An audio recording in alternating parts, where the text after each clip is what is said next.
in 1984, the finances, even though absolutely no one was paid anything, the finances to pay the electricity bill, to keep us on the going, to make repairs, just totally collapsed. We were off the air for a long time, and people just abandoned the basement. The radio pulled out what equipment it could salvage, transmitters and things like that. We stored them in the basement of a building at Chatham College, who were most gracious in allowing us to store things there. A lot of things were left behind. Our entire LP collection was just abandoned, left behind.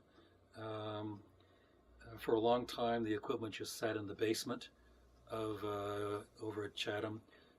Peter Rosenfeld came in as the chairman of the board of directors. He had a little bit more financial savvy than people had had before, because it was all such a volunteer operation.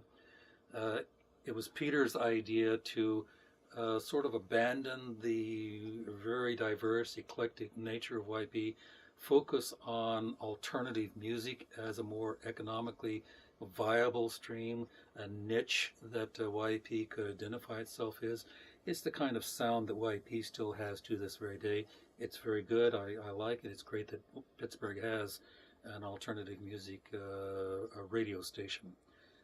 And obviously they've been very successful in doing that. It's not like the good old days. It's not like the days when it was really a diverse, eclectic mosaic of all kinds of things, but at least it survives. We broadcast out of Chatham for a couple of years. It got back on the air. We were bringing in listener donations and contributions, enough so that we could move to really nice facilities over on the south side that continued for many years, and just in the last couple of years, YP has been doing so well with its new niche of alternative music, was able to build its own building and have its own recording facilities. So now YP is financially stable, and all that remains of the old days is, I guess, the derelict ruins of that dark, dank dungeon and the newspaper clipping tacked to the bulletin board.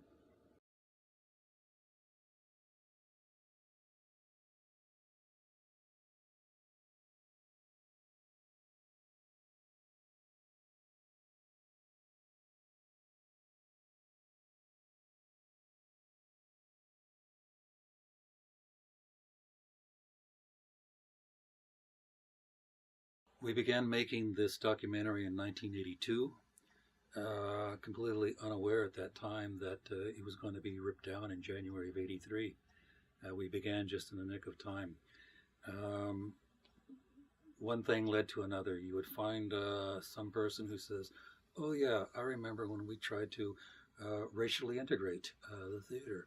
At that time, not only Pittsburgh, but all of the surrounding small communities were racially segregated, not legally, as in the South, but unofficially. You'd go into an ice cream parlor like Isley's.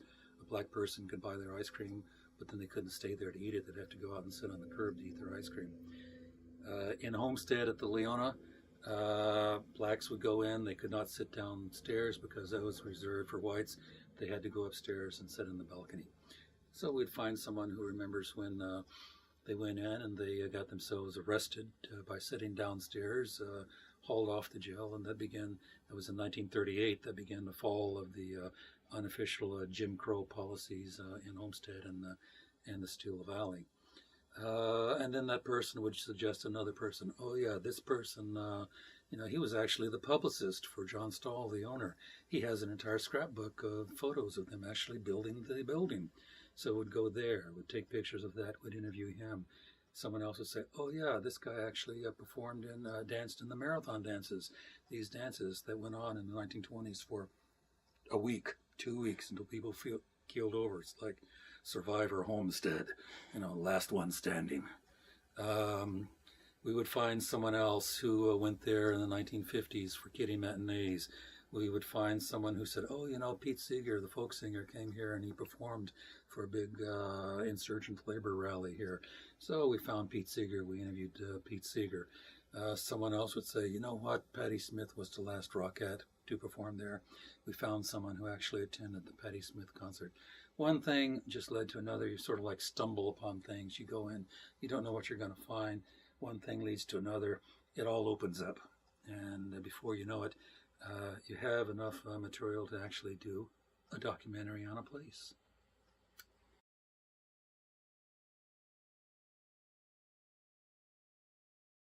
The production room was like 8 by 8 foot. We had these massive old reel-to-reel tape machines that were donated to us. We had some turntables.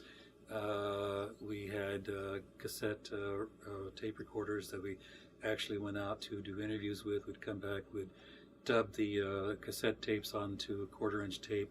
The quarter-inch tape, then we would physically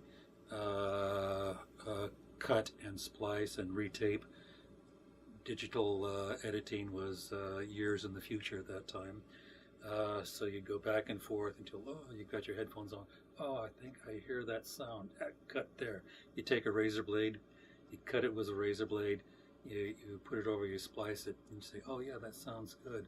You have the turntables, you try to mix in as you're recording the voiceover, say, you mix in underneath the music. The music comes up, then it goes down, you say what you've got to say with the music in the background, the music fades out.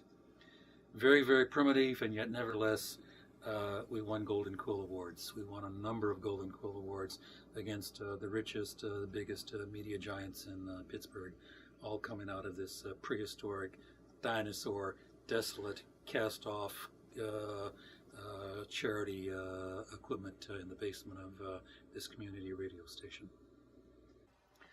So in order to do this documentary, Anita and I went to the Leona Theater, which at that time was this huge behemoth of a ruined building on Homestead's 8th Avenue. We went inside. It was completely dark. There was no power. There was no electricity. Because it was a theater, there were no windows. Everything was dark, dark, dark. It's a 3-story high facility. We're stumbling around inside. We go to the stage. We're climbing above the stage. There are these iron girders across the top of the stage. We're going from one girder to the other. If we miss our step, we're going to be plunging down not only to the stage, but through the stage. We go above the stage even more, and there are dressing rooms up there. It's dark, dark hallway. There are no lights at all. We have some flashlights. There are holes in the floor. If you weren't careful, you would fall through the holes to the stage below. Splat. There's no light at all. We're going through this dark, ruined, shambles, derelict building. Because it had been used as a vaudeville theater and as a rock concert hall, there were dressing rooms. We went into one of the dressing rooms. Shambles everywhere. Flashing our flashlights around. We splash our flashlight on the wall. And there, tacked to this wall, was this ancient, ancient poster, which was ratty around the edges and had probably been there for years and years and years, left over from one of the music acts that had been sponsored by the producers of the show. And it was a poster. It was this poster for the very radio station we were from, WYEP Radio, 91.5 FM.